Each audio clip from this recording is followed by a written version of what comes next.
So the October meeting of the Greenwich Township Land Use Board is called to order. Susanna? This is the regular meeting of the Land Use Board of the Township of Greenwich. Adequate notice of this meeting has been given in accordance with the Open Public Meetings Act in that a notice was published in the Star Gazette and Express Times newspaper. Notice was posted on the Municipal Bulletin Board in the Township Administration Building in Greenwich Township, New Jersey, and notice was filed with the Township Clerk. Greenwich Township Virtual Meeting Land Use Board Rules and Procedures. Number 1, a Zoom waiting room will be turned on. Upon entry, all participants will enter through a virtual waiting room. The board secretary will be the meeting moderator and will admit each individual. Please use your first and last name as your username. The board secretary will not admit anyone using an inappropriate pseudonym/screen name. Note, if joining the meeting after it has started, there may be a delay being admitted since the moderator will be handling multiple tasks. Please be patient. Number 2, to prevent background noise and ensure clear audio, most participants will remain muted during the meeting. To be recognized by the chairperson to speak, use the raise hand option located in the participants dialog box. The chairperson and moderators will unmute as needed. You can mute yourself, but you cannot unmute yourself. If you are muted, you will need to use the raise hand option again to alert the chairperson that you wish to be unmuted. Number 3, you are encouraged to use your device's camera and provide a video feed for the best meeting experience. Number 4, Greenwich Township reserves the right to remove any participant that are deemed to be disrupting the meeting. This includes any inappropriate audio or video. Anyone removed from the meeting will not be readmitted. Number 5, in the event the meeting has technical difficulties and ends abnormally, we will attempt to restart the meeting. All required participants will try to reconnect using their original meeting link. All optional participants may also attempt to reconnect. If within 20 minutes of the meeting ending abnormally, a restart is not successful, the meeting will be ended and rescheduled, if necessary. Information concerning rescheduling will be posted on the township website, www.greenwichtownship.org. Number 6, for more information on how to use Zoom, visit www.zoom.com. Before we start, Ray, I don't show you as recording. I only show Susanna. Well, you are correct. I have remedied that. Thanks for the reminder, Frank. Okay. Susanna, I think going forward, we could probably just say that these rules are posted because it's actually pretty lengthy to read that entire thing. And you did a wonderful job, but we've been doing this for a few months now. Seems like the novelty of the virtual meetings is kind of worn off. So maybe we could just make a statement that the rules that are posted on the website and distributed with the minutes are in effect or something like that. Okay. That just to make it easier. Okay. Unless you really want to read that whole thing every time, in which case, have at it. I just don't think it's necessary. Unless someone disagrees, I think we all get it. Okay, roll call. Paul Beam, Class 1. Here. Joseph Titello, Class 2. Here. Frank Marchetta, Class 3. Here. Ray Buckwalter, Class 4. Here. Bruce Williams, Class 4. Here. Kathy Colin, Class 4. Here. Gary Hill, Class 4. Not here. Don Marie Condas, Class 4. Here. Mark Scuderi, Class 4. Joseph Fiamma, Alternate 1. Here. Jeremy Blunt, Alternate 2. Here. Bill Cognac, Alternate 3. No. Bill would be excused. He notified me that he probably wasn't going to make it.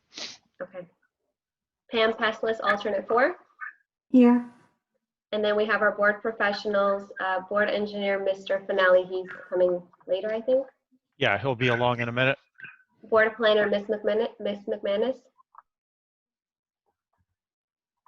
Oh, she's muted. She's muted. Here. But she's here. Sign. I think there's a sign for here. I'm not sure what it is. And then we have Mr. Sullivan stepping in for board engineer, Mr. Drill. Or board attorney, Mr. Drill, I am Board here. attorney. All right, awesome. So the first thing on the agenda, the minutes from the last meeting. So Susanna, did you write these minutes up a little more detailed than normal because of the recording, or because this is like 5 pages, which is, well, it's actually 4. 4, I think the last page added Yeah. in. No worries. So, so does anybody have any comments on the minutes from the last meeting? Suggestions, corrections, amplifications? If not, I'll ask for a motion to adopt the minutes. I'll make the motion. Thank you. Jeremy's got it. Second. Somebody got a second. Okay, Joe, second it. I feel like so empowered because John's not here. So we're just going to say all in favor. Raise your hands. Aye. Aye. You get no argument from me. Opposed? Abstain? And the motion carries, we'll say unanimously, Susanna. I didn't hear any, and no one abstained, no one voted no. Take that, John Drill. Okay, so then the next item is the draft solar ordinance. I trust everybody received a copy of this. I know Susanna sent it out, this draft. So I know we've spent a lot of time talking about solar in the last couple of months, and this may be kind of plowing the same field twice. Dawn Marie actually reminded me we had somebody come in from another solar company late last year, and we actually discussed it because the representative from the solar company wanted to know if we'd consider changing the ordinance at that time. And at that point, we had decided as a board that we were pretty happy with the way things were, that if somebody wanted to put solar panels on the front, that they had the, you know, the mechanism of getting a use variance to do that, bulk variance. So now the township committee has looked at this and made a change to the ordinance, and they've asked us to discuss it and revert back with their revert back to them with our recommendations based on the modified ordinance. So, I mean, there's a lot of whereases, wherefores, and heretofores, but the crux of this thing in 16-4.19 renewable energy facilities, it says general requirements, the following general requirements shall apply to solar and photovoltaic facilities regardless of whether they are accessory or permitted uses. Systems shall be permitted to be ground mounted and mounted to principal and accessory structures and buildings. The old language, which has been struck, however, panels shall not be mounted to roofs which face a public street. The new replacement is solar or photovoltaic energy structures may be mounted to a roof of any structure that does not face a public street. Solar or photovoltaic energy structures are discouraged from being mounted to a roof of any structure that faces a public street. However, installation of solar or photovoltaic energy structures on roofs facing a public street is permitted where the front-facing roof is oriented south, southwest, or southeast. Can we possibly get one of the township committee people to tell us, you know, where this is coming from? Sure. I was going to just like open it up for comment. So that's a good question, Bruce. I have some opinions. I'm sure everybody has opinions, but why don't we just sort of kick this around a little bit? Frank, Comments and Paul? questions. I'll just, Brad Perone was really responsible for pushing this forward. Basically, it's pretty simple. Brad didn't believe that it was fair to the residents to have to pay the fees to come for a variance, and that they should be allowed to put it on the front of their homes. That's pretty much it. I mean, that's really the reason. Paul, right? Am I saying anything? Yeah, pretty much. I mean, he thought it was unfair for the town to dictate particularly in certain communities, that it could only go on the back of the house, not facing the street, when the best vantage point was facing the street because of the way the streets and the developments are constructed. Yeah, so he thought the land use process was a little pricey, and we were overburdening some of the residents with costs because of. Yep. That's basically the crux of it.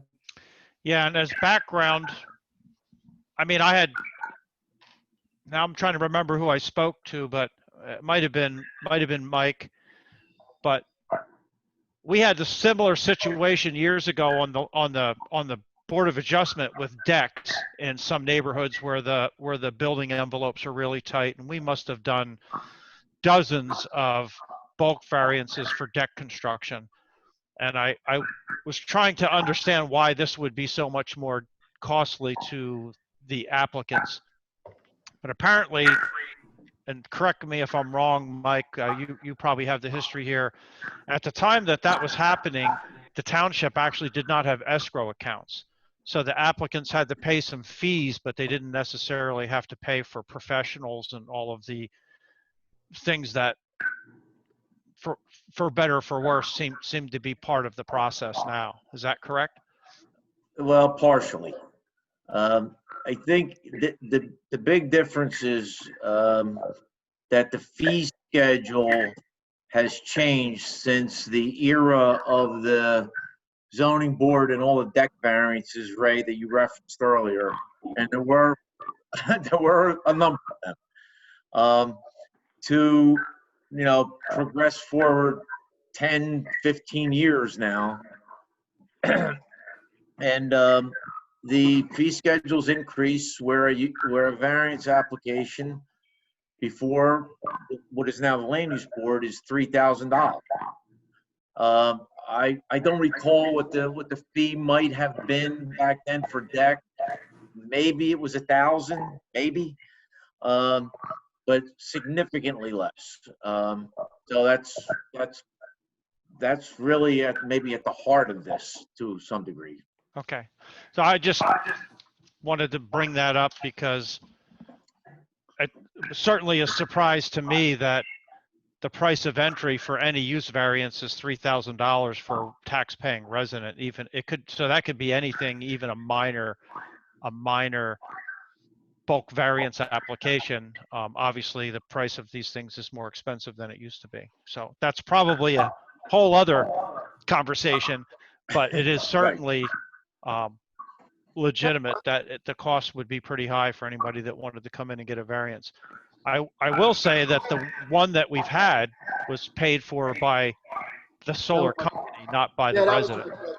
That was my question. Yeah, the applicant in the last one we had was Trinity Solar. So now somehow the customer probably pays for that over time or in some way, shape, or form. There's no free lunch, but they didn't actually pay for the the hearing. But let's talk about the ordinance itself, though. I mean, I believe the original purpose of the existing ordinance was fundamentally aesthetics. That when it was put together, it was considered that solar panels were basically ugly, and the town or the people didn't want to have them on the street-facing side of the house.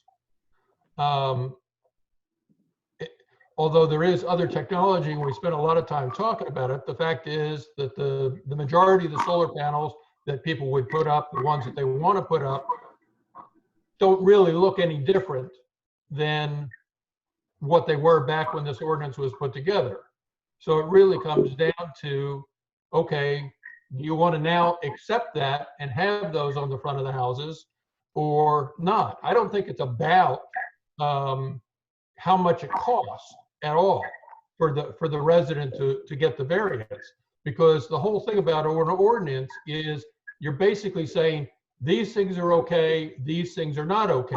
We don't let people build sheds in their front yard. Right. Okay, there are a whole lot of things that we tell people you can't do that. Okay, and if they want to go and spend money so that they can do it, there's a process for doing it.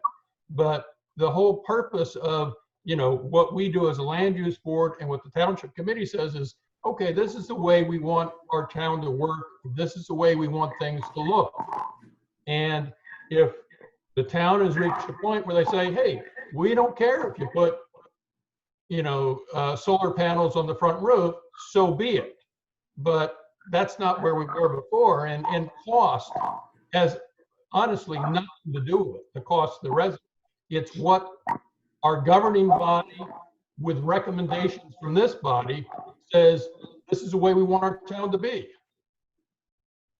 Yeah, Bruce, I agree with you, and I wasn't trying to make it about the cost.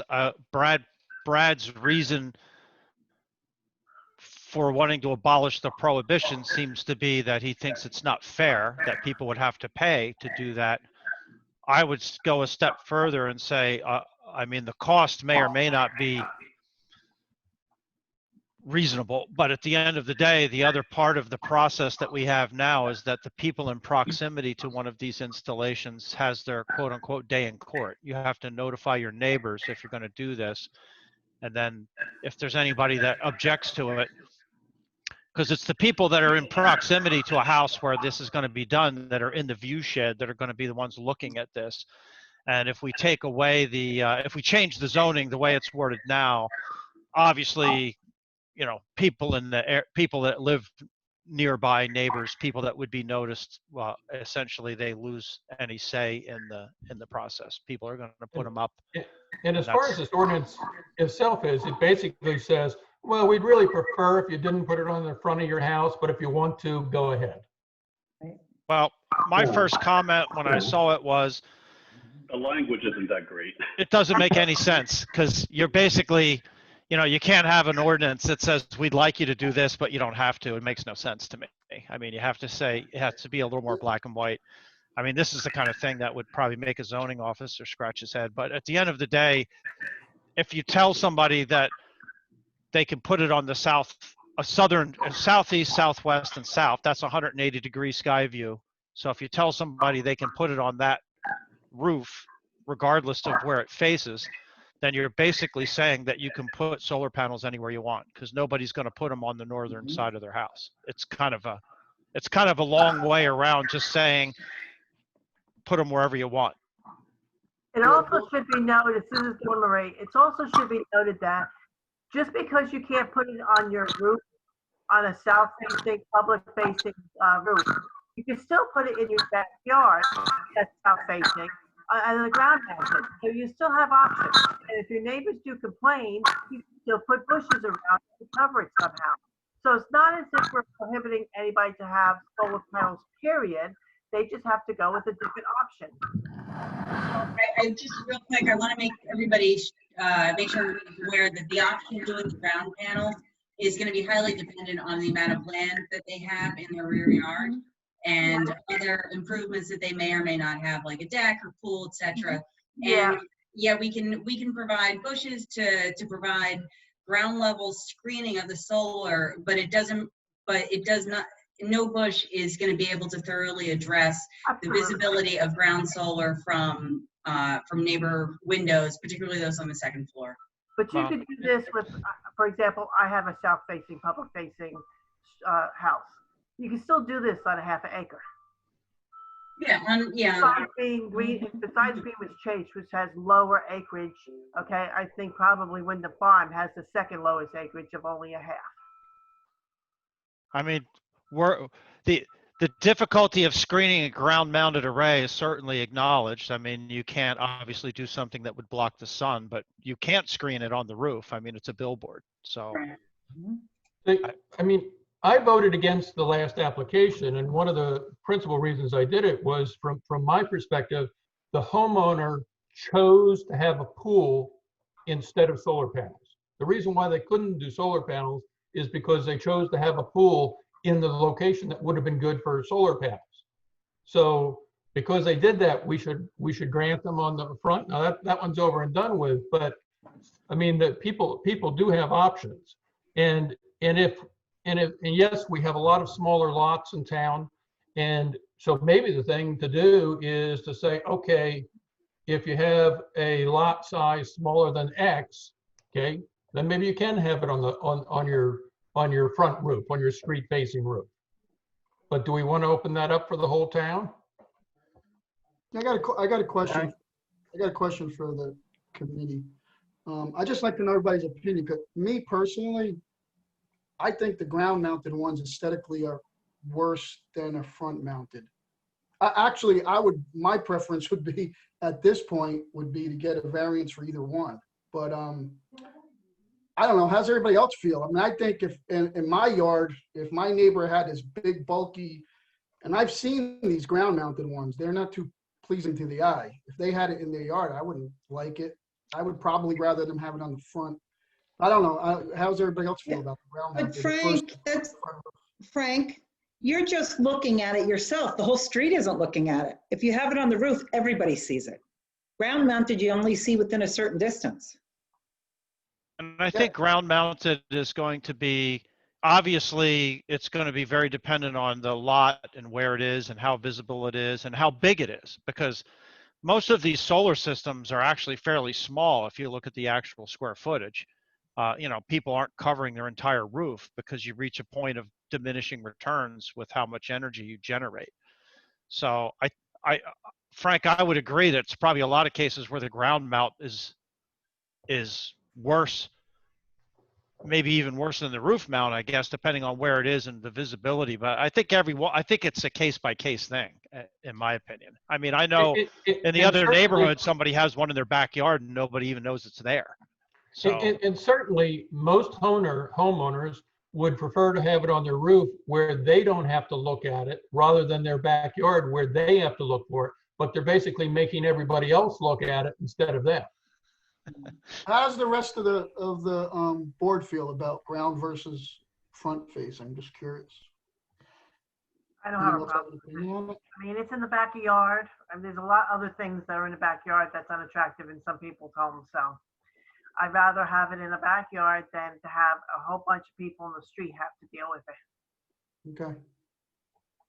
So can I suggest a compromise or ask if one's possible?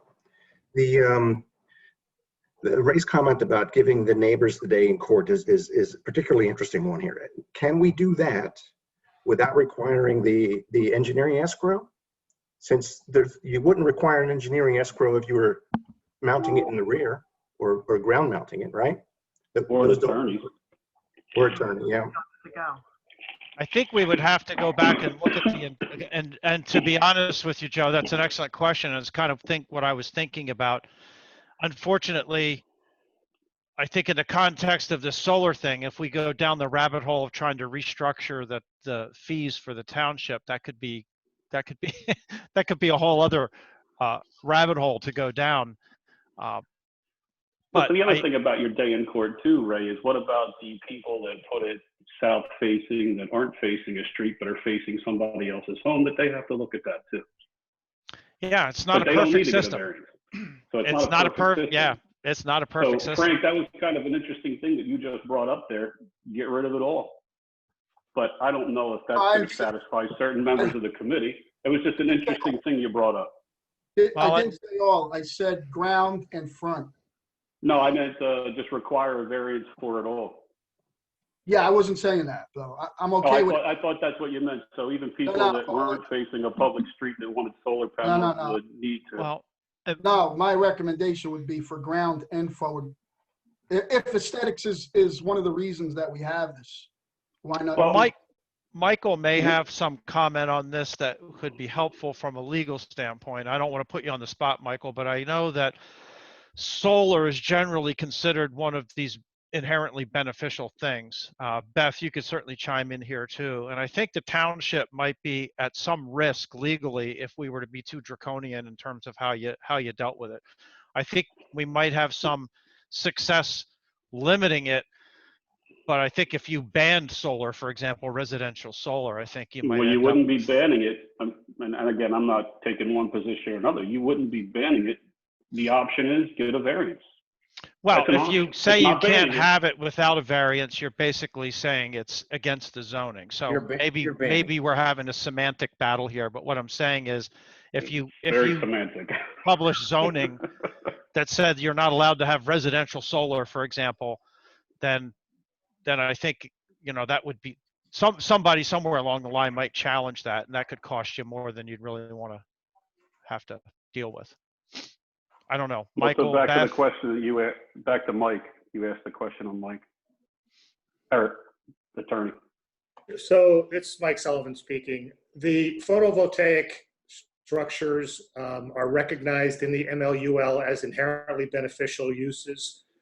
They are specifically in the legislation. You know, so I think that what you're trying to do here is regulate location. And I didn't know we were going to talk about a blanket prohibition on them since they're currently permitted, but I mean, location, you certainly have the right to limit the locations.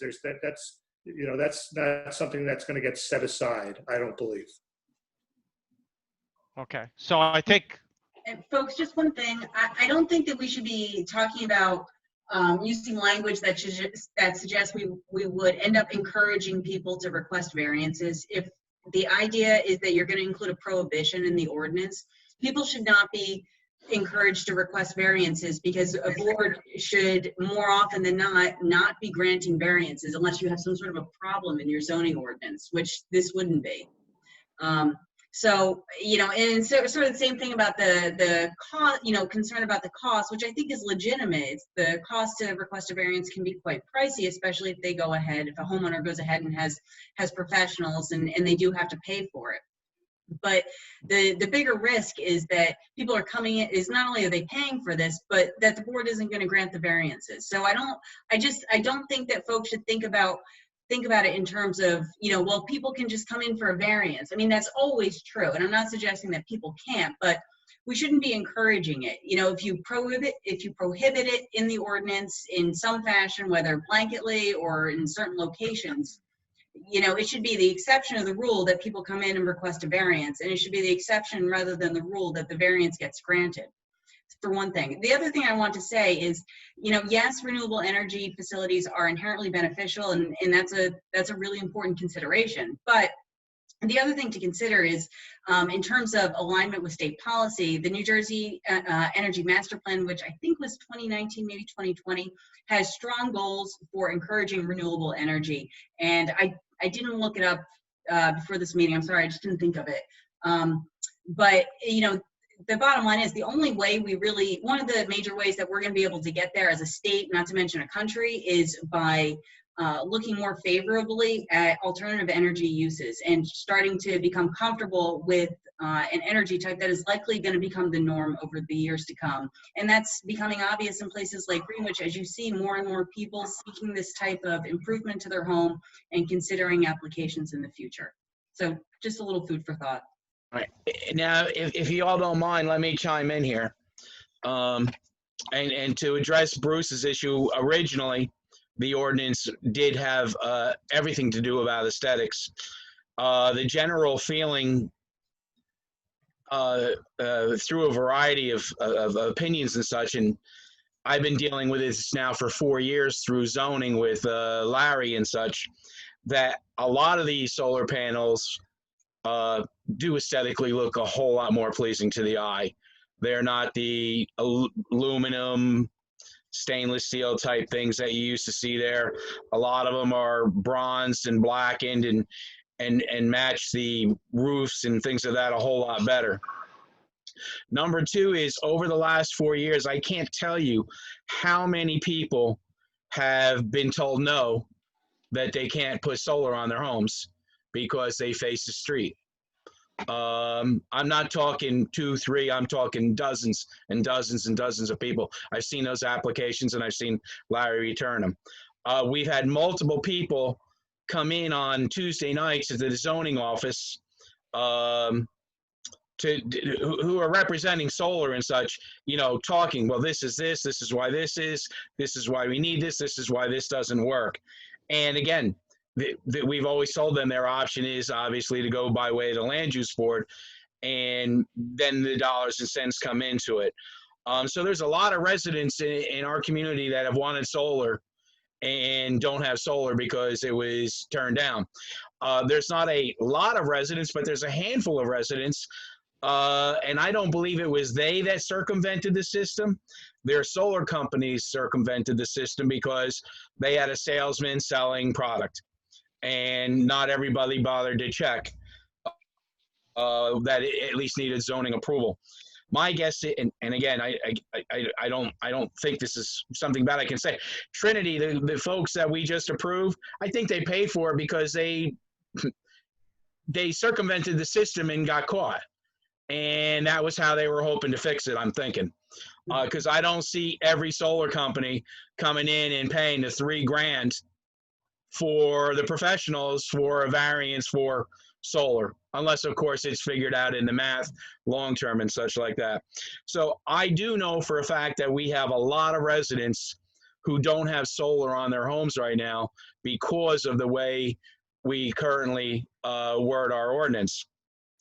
I also know some people who actually have solar on the back of their house, and because they didn't bring, not every lot map that's brought into the zoning officer shows a rear street.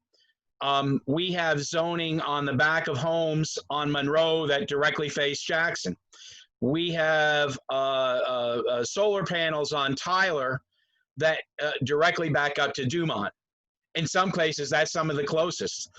So the back didn't always work either.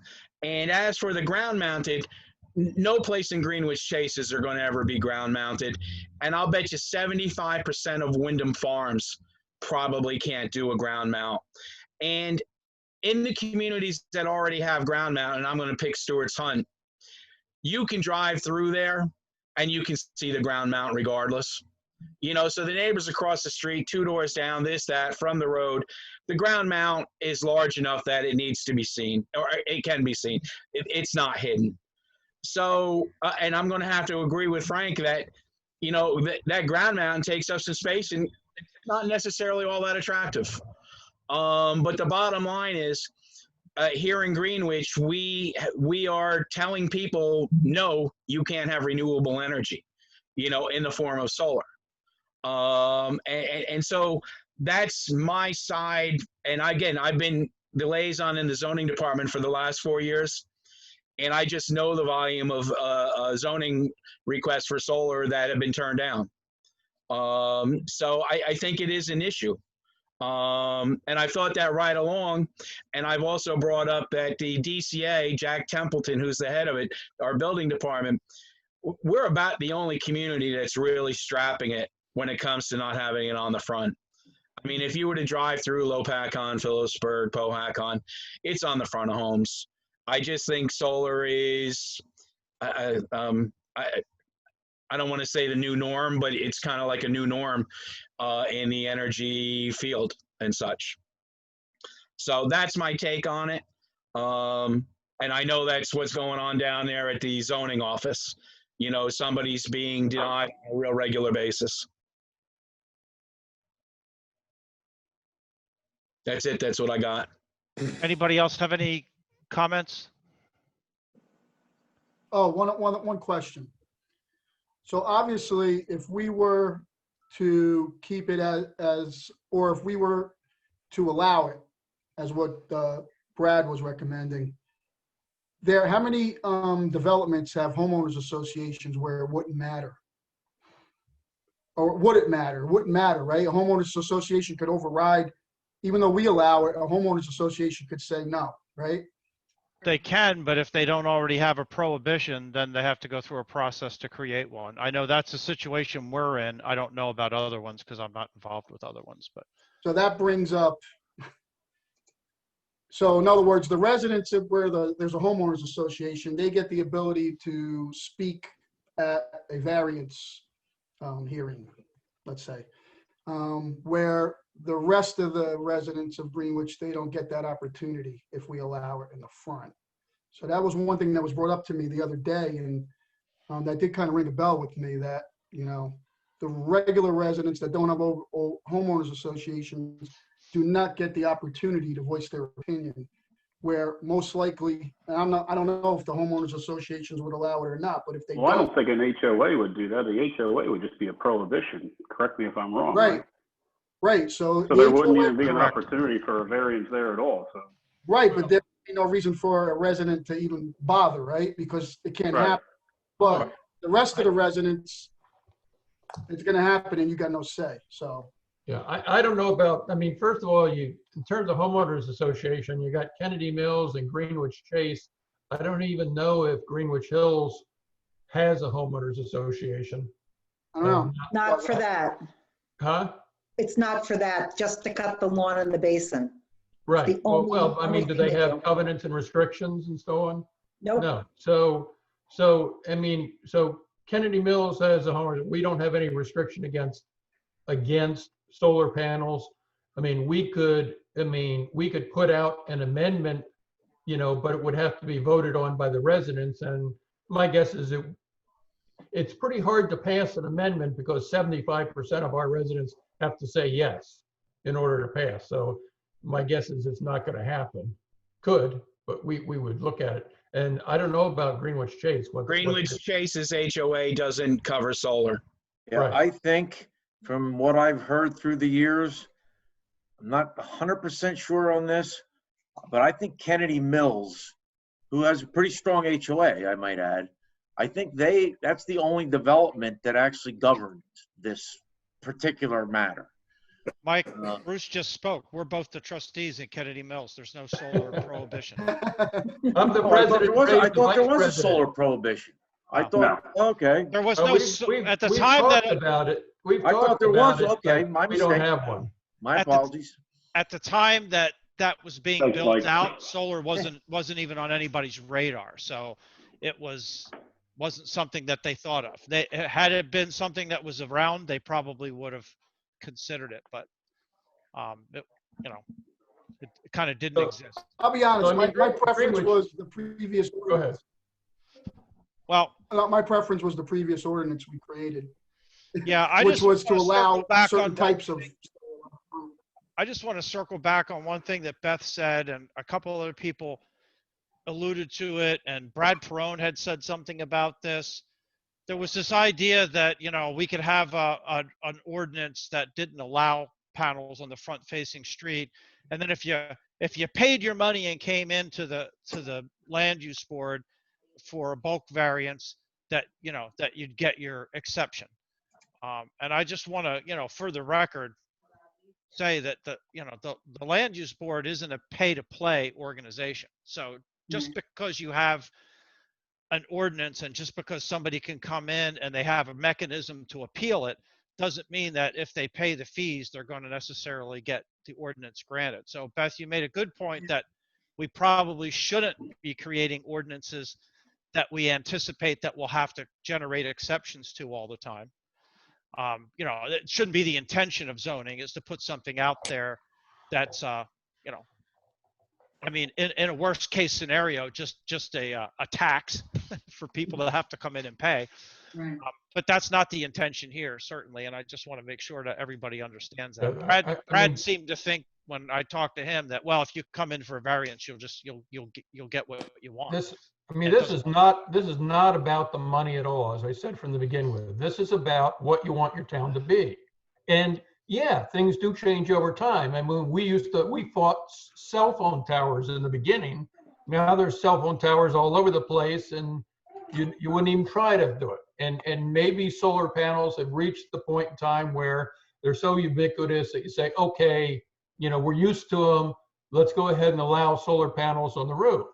But essentially, that's a decision for the governing body to make. We can give you the recommendation, but that's, if you guys think it's changed and you think it's, then that's what you should do. But I think the fact that we went through this, just a couple of months ago and creating the new ordinance to allow the Tesla, I'll say the integrated solar systems on the roof, kind of speaks pretty heavily to the fact that we still thought that there's an aesthetic component to this and that we'd like to maintain that aesthetic component.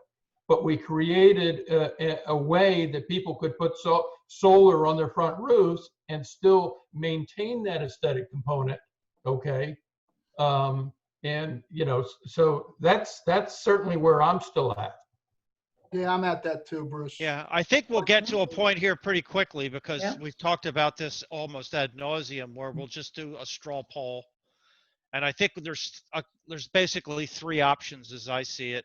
And I'm certainly not the only one that might have an idea here, but I think we could say, and by the way, just as a procedural matter, this has been referred to the land use board for an opinion to report back to the township committee, but the township committee is by no means bound by what our consensus is. The township committee, they're the elected people. They're the ones that can, they can essentially do as they see fit. But we have been asked to discuss this and make a recommendation. So I think there's three options. And if anybody has any other ones, certainly, but I think you could leave it the way it is. You could completely remove it, or you can go back to what we had talked about previously, giving people the option for the integrated systems, which I know are expensive today, but I would imagine, as time marches on, like cell phones and everything else, those systems are going to become more affordable over time. I think those are kind of the three options as I see it, and everybody certainly is, you should. I think that's, if it makes sense, I think that's what I'd like to do, is do a straw poll. Door number one, leave the ordinance alone. Door number two, modify it to allow the integrated systems. Or door number three, just remove the prohibition on roof-mounted solar panels. And the reason I say just remove it is because the way the ordinance is written, the modification that we're looking at tonight, that's essentially what it does. I mean, there's a lot of words in there, but at the end of the day, it says you could put it on the south-facing roof, which means you could, I mean, if anybody's confused on that, but I think that's essentially just completely eliminating the prohibition as far as I can see from a practical standpoint. Ray, may I make a comment? Sure. Yofiama. I thought that the township committee had pretty much shot down the second of the three that you had mentioned, the integrated panels. Initially, I thought they just thought it was too restrictive. That's true. Yeah, In the that's scope. true. It's Am I not our correct in job that? to agree with them. It's our job to give them a recommendation. I think those are the options that make sense, Joe. So I agree. The township committee looked at that. It's funny because I looked at that as an option for people who might not have an option. And there was at least some people in the township committee that looked at that as some sort of, catering to the rich, or so. I don't know. I don't know the politically correct way to say it, but it was like, if you have the money, you can have the roof.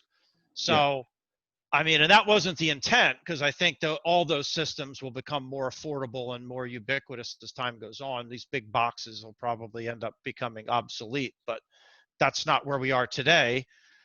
The other thing is that the solar companies that are installing these systems are the ones that are pushing this. So the people that are making the real money here isn't the homeowner. The homeowner's got a benefit and tax credits, but the real money's being made by the solar companies that are being contracted by the power companies to hit their renewable energy quotas. And so the big money is being made there, and they're going to put in the lowest cost system that they can put in order to increase their net back. I mean, that's 90% of these systems. That's why you get phone calls 4 times a week from people trying to sell you solar. These guys are making a lot of money on this stuff. Hey, Paul? Yes. Jeremy, you had mentioned in your earlier comments that there were, I can't remember, it was several people, couples or homes, residences that applied for, or not applied, but at least went before the zoning officer and they were denied. Absolutely. When you say several, or, I mean, did you give a number? Are we talking dozens? Are we talking Dozens. hundreds? Not hundreds, but dozens. Dozens. And of those, I mean, did you know any of them personally? No, I did not. Okay. Because, I mean, I'm just wondering, I'm assuming that most of them are none of them, because I don't even remember doing a variance application for this before. No. Last week or last month. No, none of them did. Most of them were all in Greenwich Chase and Wyndham Farms. So what do you think why do you think they didn't proceed to a variance? Do you think it was money? The conversations with a lot of them never even went to that stage about applying for a variance. Over the last 18 months, the variance conversation has come up, which is why we then had to ask how much it was and spoke about it. But a lot of people just kind of walked away from it. And to date, nobody's been willing to do a variance. And we have one particular, and I don't remember her company, but MJ came and spoke to the land use board. She's told the people who she's tried to sell that Greenwich has a process. It's a $3,000. You have to apply for a variance, and you need $3,000 for the escrow account. And so far, nobody's opted to go that way. I asked her if she had anybody who was denied, and she said no. She didn't have anybody who, was disadvantaged. I can't speak to that. I certainly thought she had, but MJ's only come into the picture in the last year. This has been going on for 4. Well, I asked her when she was here, and she said no. So right. Maybe it was others. Well, like I said, there's 6 or 7 companies that the town's dealing with. And she's just one of the newer ones. But again, she's really only been a player in solar in our community for about a year. Do the residents come in alone, or do they come in with the company? No, usually the solar people come in, lay out the plot plan in front of it. A lot of times it's done by mail, and then they show up on that Tuesday night, and Larry reviews the site plan and says, no, it can't go here. Here's the street. Boom, gives it back to them, and that's kind of that. Well, I think we could probably round this up unless anybody has any. I mean, I think we're getting redundant in terms of the comments. Unless anybody has anything new, I think the thing to do would be to get a consensus. I have those 3 options is what I've proposed. If anybody has something different, absolutely, where we can hear if we can get a synopsis of how everyone feels based on those 3 options, and then I think we'll report back to the township committee what the results were of our discussion. And I mean that's what we've been charged with. So at some point, that's the goal of this conversation, is to report back to the township committee with how the land use board feels relative to this proposed ordinance. Now there is one other caveat. That proposed ordinance, in my mind, is just a removal of the prohibition. So I think maybe we want to talk about that if anybody has any questions. But to me, it's pretty obvious that the way it's written right now, there just is no prohibition. So it is worded very oddly. If the house faces east or west, it's precluding their solar, but they wouldn't want to put solar in that situation. Well, yeah, there's a practical. It's very convoluted language. Yeah, folks, the admittedly odd language was an intent to give a nod to the land use board's distaste for solar panels facing the front. And so that's why you see language in there about discouraging and only permitting it on certain orientations, roofs having a certain orientation. So it was intended as a nod to the land use board's previous proposed policy. They must not think very much of us, Beth. Careful, I think she wrote it. Yeah, I did. I'm sure she did, but I'm sure somebody was twisting her arm. No, I don't believe that's true. I don't think anybody twisted Beth's arm. No, Well, no. I mean, look, it's, I'm trying to find a compromise between basically 2 parties that have pretty fundamental disagreement. One that wanted to permit people to have solar as needed, as desired, and another that really is just, I think I can say confidently, is just not comfortable with it. Well, we have the luxury on the land use board that we don't have to get elected. So, I think there's probably also, I would hope, at least some consideration among the township committee people to try to do what the people who live here and pay taxes want them to do with respect to solar rules So I would give them the benefit of the doubt, and I think they're acting what they think is on behalf of the public. I would also think that most of the people you hear from on solar are the people who want to put it on their homes, not the people who live in neighborhoods who don't necessarily want to see it. It's the silent minority or majority, as the case may be, that you also have to consider, at least to some degree, when you when you think about this thing.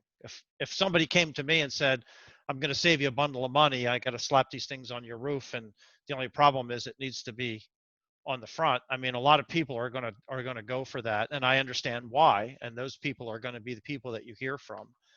You're not going to probably hear too much from the people across the street or next door or down the road or whatever. So, I mean, everybody has to just make it this. Is to consider everybody else. Exactly. Well, exactly. Thank you, Bruce. I was probably being long-winded there, but yeah.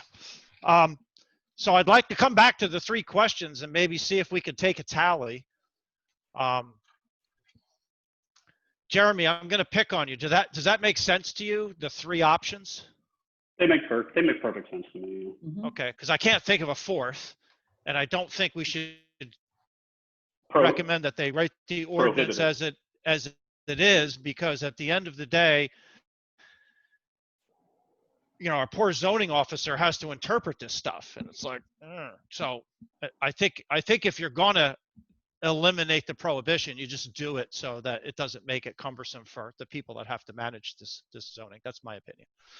So how many people would want to? Let's start with how many people want to just completely remove the prohibition on solar panels. In other words, accept the modified ordinance, but without all of the unnecessary verbiage. So Jeremy I would go with remove it at this point. I would agree to that. I would like the language changed a little, but yes, I would go for that. Okay, so we have Susanna. You keeping track of this, because I won't. I have 4: Paul Beam, Joe Fiamma, Jeremy Blunt, and Joseph Tutela. Is that everyone? Okay. That was okay. Yep, I think so. Is that correct? Anybody object to that tally? Okay, how many people would want to modify the solar ordinance, keeping the prohibition with the exception for integrated systems on the street-facing front roof? Frank. Me. And Dawn. Oh, sorry, Dawn. Don't forget Dawn. Yeah, 1, 2, 3, 4, 5. So I have 6. Okay. Okay. Is that everybody? Yeah, that's everybody. Everybody, yeah. Okay, so basically, no one voted to keep the ordinance as is. Everyone either voted to eliminate it, and there was a slight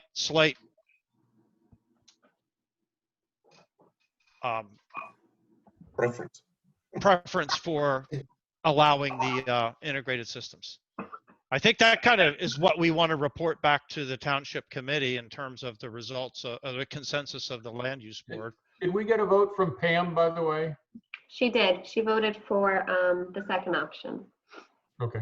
Can you read off who voted for the 2nd option? Yeah. I have Kathy, Frank, Bruce, Ray, Dawn, and Pam. Oh, so we have 1, 2, 3, 4, 5, 6. Yeah, and then 4 6 voted and just 4. to eliminate it. Okay. Mhm. Okay. So that's not binding. It's a straw poll, but I think if I remember right, when that gal came in from the solar company in the 4th quarter of last year, I think we unanimously voted just to leave things the way they were, but we weren't looking at other options at that time. So let me ask one more question here, and I hate to gore Mike's ox here, but somebody putting up solar panels, okay, it's going to go through the DCA and all. Do we need a Greenwich engineering review of a solar panel installation just because it's on a front roof? You asking me or Mike Sullivan? Bruce? I'm asking, well, I'll ask you both, but I was directed towards you, Mr. Finelli. Okay. No, is the answer. No. I'm the zoning officer in another town. I've mentioned that. I do a lot of this. They have no provision, front, rear, facing, any of that stuff. There's no provision. All it is, it's a pretty straightforward zoning clearance. So no, there is no engineering So approval. right Just now saying. for, For roof mounted, by the Okay. way, for roof mounted. All right. Ground mounted is different. so right now for variances, it doesn't matter what the variance is, there's a set escrow amount for the variance? Yes, per our fee schedule, yes. Okay, would it make sense for That's it. certain types of variances to have different escrow fees? Well, they do. Right. There's Well, I'm not talking about Probably- minor site plans. there's, I would say a half a dozen, if not more, different fee schedules based upon the application type. The problem with the solar panel situation is it's gonna only really qualify as a C variance, as a bulk variance. It's not a use variance. And Beth, right, there's no, if we're just talking about solar not complying, there would be no other variance condition, correct? Yeah, I think the issue at hand tonight would potentially generate a C variance. If somebody wants to put solar in front of their house, they just need one C variance, And potentially. so if you were doing a C variance that didn't require engineering, planning, or a legal report of some kind, then what would the actual reasonable escrow be? I mean, there's an application fee, but why would we need to collect thousands of dollars if we're not going to ask for any kind of reports on something like that? No, but you're going to need legal. You're going to have to do a resolution. So I that's understand charged against legal. the escrow. Okay, so good answer, Mike. If I go That's back to if John Drill finds out that they eliminated escrows, I'll be in big trouble. So Well, you're already in right. trouble because you're better looking than him. So there's a problem right there off the bat. But no, I think where I'm headed with this is, we're doing this master plan review. I think maybe Dawn Marie can make a note that this is something that we might want to address when we look, because I guess in the master plan, is that fee schedule something that gets addressed when we look at our master plan? No, So it's a separate issue. yes. So And let me- right. who owns the fee schedule? Who owns that process? Well, you and the committee. I mean, you can go through a proposed ordinance amendment, but it's the same thing. You'd make a recommendation to the committee and so forth. But typically, it's more the committee. When it comes to dollars and cents, the township committee is more the controlling interest. So the committee owns it. More so than the land use board, correct? well, Right. ultimately they own it. Yes. Yeah, right. I mean, the committee owns. So we could also make a recommendation that the committee consider a reduced application fee for solar because it's a inherently beneficial use and it does not require planning or engineering services. I mean, I think we could include that in our report to the township committee and then let them decide if they want to act on that, because they don't want to That's make the interesting, fee but structure too complicated, but it's complicated enough already if you really look at it, but that's another story. Here's one thing though, Ray, and if you think back, remember and this maybe even goes back to the deck era, where people would come in with almost like a plot plan of their house on a napkin. And right? I mean, yeah, maybe we it's approved a lot. Absolutely. So that's where we ended up coming up with a variance checklist for completeness to give us a minimum standard to evaluate and hear a variance application. So if we're going to continue with that in conjunction with these, roof panels, then that puts engineering as well into the mix relative to the fees. So Yeah, I hear. It's a nice issue to discuss and argue both sides, as a matter of fact, but that's the facts. Yeah, no, Mike, that's a good point. I mean, if you're responsible for working with Susanna to determine that it's a complete application, then you obviously have to spend some time on it. So I would say that we obviously can't have zero engineering, but it's not going to be a minor site plan. It's going to be a much simpler process of just making sure that they have a complete application. I mean, beyond that, is there anything beyond that that your office would do? I mean, once they've checked all the boxes, dotted all the i's, and crossed all the t's? Once it's complete, it's in your laps and we're done, pretty much. Yep. Gotcha. So I think that's a good, and I appreciate your comment there. I didn't really welcome. think about that. So we could add that as part of our recommendation that the township committee might consider looking at that fee structure, since these roof-mounted solar applications don't require a lot of engineering, virtually no planning, right, Beth? Don't want to speak for you, but No, I think that for a solar application, if it were a complicated homeowner application, you might want to ask a planner to comment on the record that evening, and that's it. But I don't think a report is necessary. yeah, and I'm talking about advanced work of evaluating the application. No, these things are very simple. And I'm talking residential roof-mounted. Right. Yeah, Mike already said ground-mounted is something different. Commercial is Commercial is different, absolutely. This Right. is residential roof mounted, exactly. Okay, just to be clear. No, that was good clarification, actually. Okay, so the other thing, unless anybody has any other comments, I think we can wrap the solar thing until next month. Well, I kidding. have one more that's not solar, but is related, okay? Well, And okay, I think I brought this up, tried to bring this up last time and John cut me off, but as I understand it, we don't have any penalties if someone doesn't get zoning approval and goes ahead with a project. And in my mind, and I think this resides with the township, there should be a $1 penalty if someone, circumvents the process and goes forward and doesn't get zoning approval. The Well, penalty, that's up to the governing body. Yeah, wait, but isn't the penalty that they have to remove anything that they put up? Well, yeah, but you'd have to sue them to do that. No, the zoning officer would issue a zoning violation, and if it's not removed, they have to go to municipal court. and then that costs the That's good. township money, right? So how does the township recoup the cost of prosecuting a You zoning don't. violation? You don't. That's going to be the issue, is if we don't have a fine or fee structure, it's going to cost money to pursue these things that you're never going to get reimbursed, right, Paul? Well, yeah, I do believe that there is something written in there in the fine situation, but it's insignificant.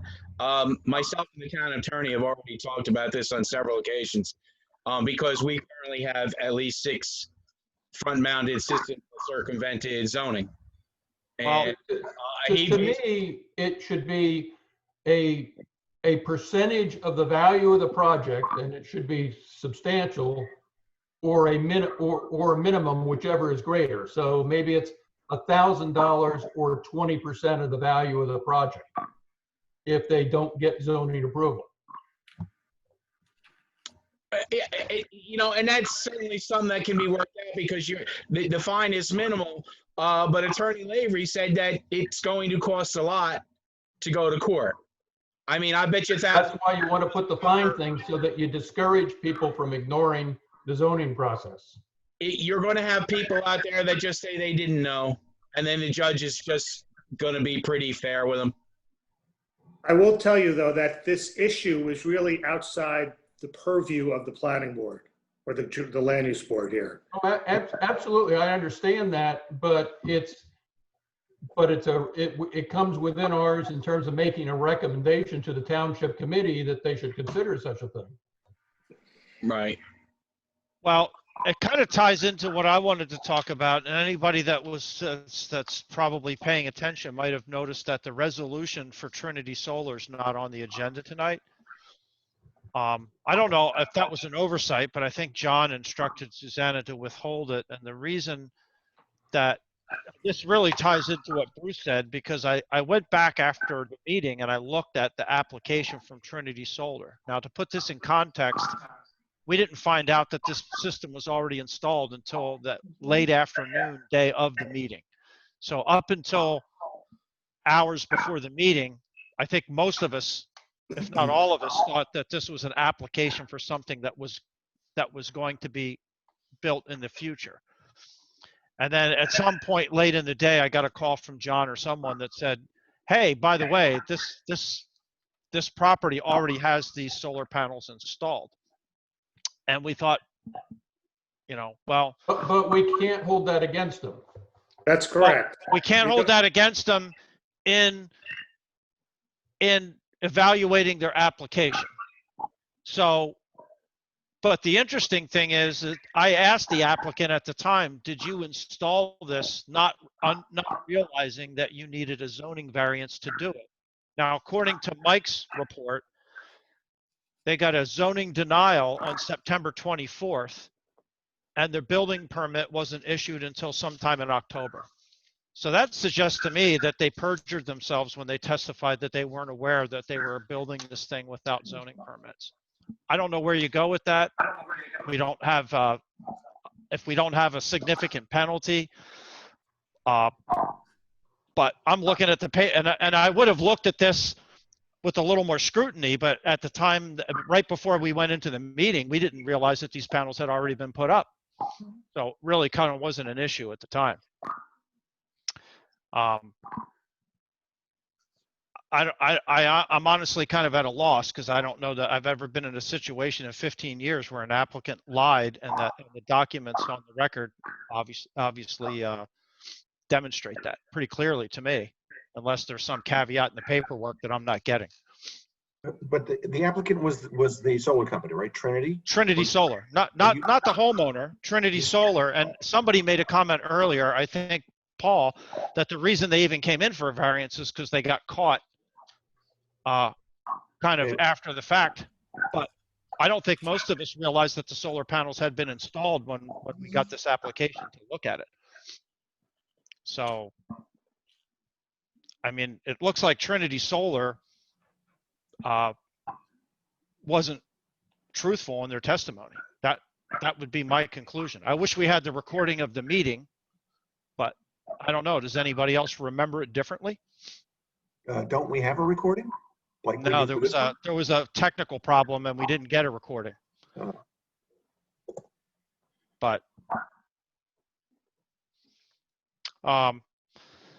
anyway, we're not approving the resolution, so that application's still in limbo as far as I'm concerned. And I guess I'll take this offline with John Drill when he gets back to see what he wants to recommend. I mean, if the township were to decide to eliminate the prohibition on solar panels, then this is sort of a tempest in a teapot.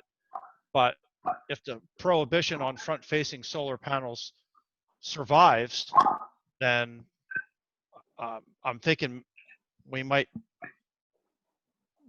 want to call this back and reconsider it. I don't know what the proper legal process would be.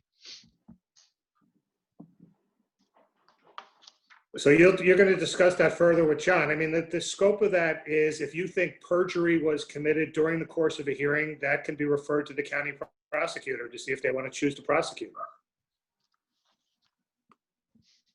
No, that could be a possibility, but again, I would say that if we had the recording, I think it would be cut and dry, because I know I asked the applicant.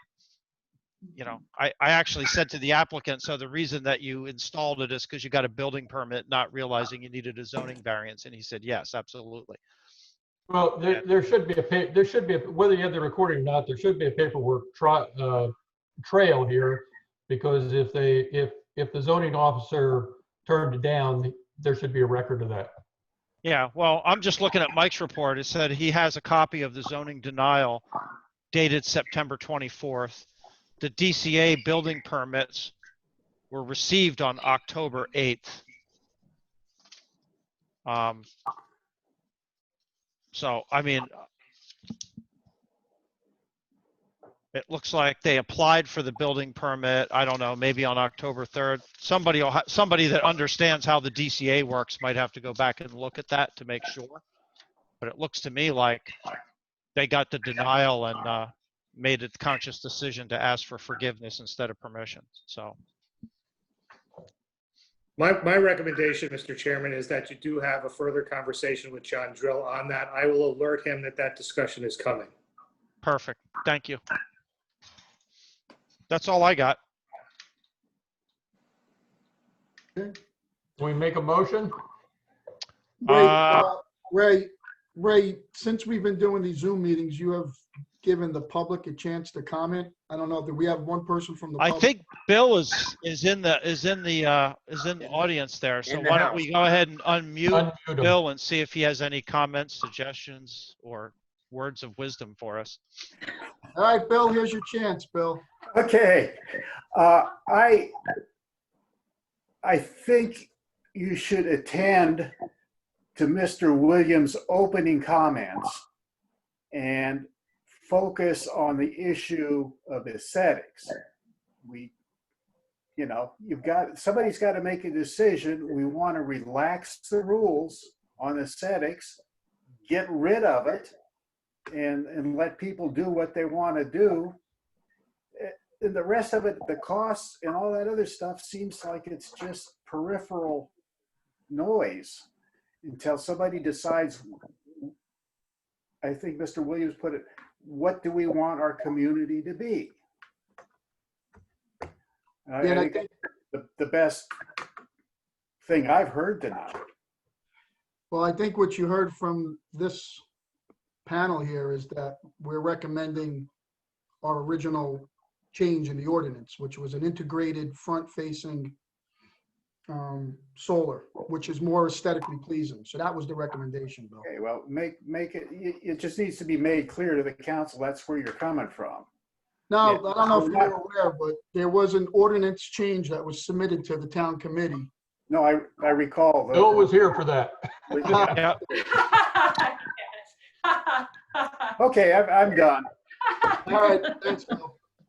Hey, Frank, can I ask you something real quick? As I recall, in the process when we were sending this back down, and again, I think we were all speaking randomly at the time, but I know personally that if the land use board sends this back up, and I thought I heard a couple of other members, but we weren't going to go against the decision of the land use board, because that's our advisory.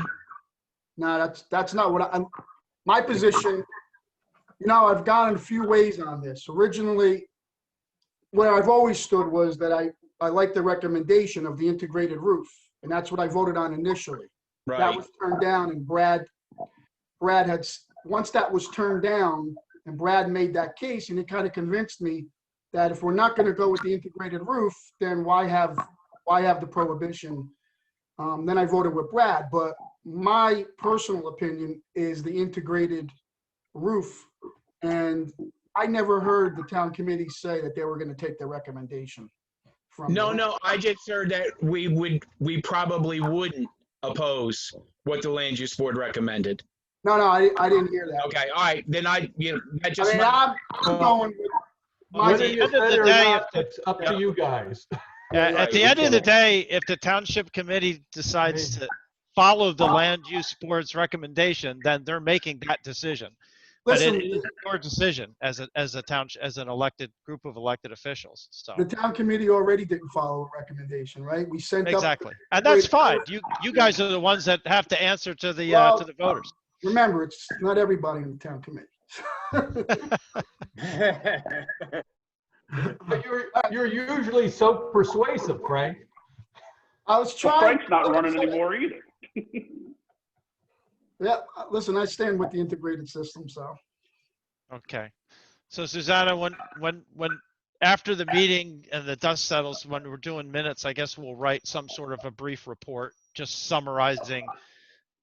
Well, the minutes will summarize the discussion, but then we should write a letter to the township committee with the results of our polling.